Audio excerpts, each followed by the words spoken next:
Hey leaders, Daniel Lee from First Time Leadership here. Just finished a 2-day workshop on the topic of employee engagement and motivation. So this workshop, stems from my From Team Member to Team Leader program, which is available on my website. Details in the link below.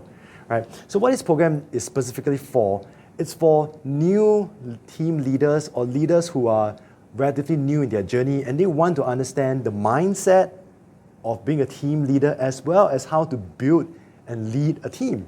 Now, one of the key takeaways that all of us have to remember is this. If you want to lead others, you have to first learn how to lead yourself. Right? And so in the first day of my program, what we talk about is leadership mindset.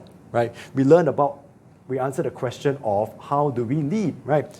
You have to learn how to lead yourself first. How do you fit within leading a team?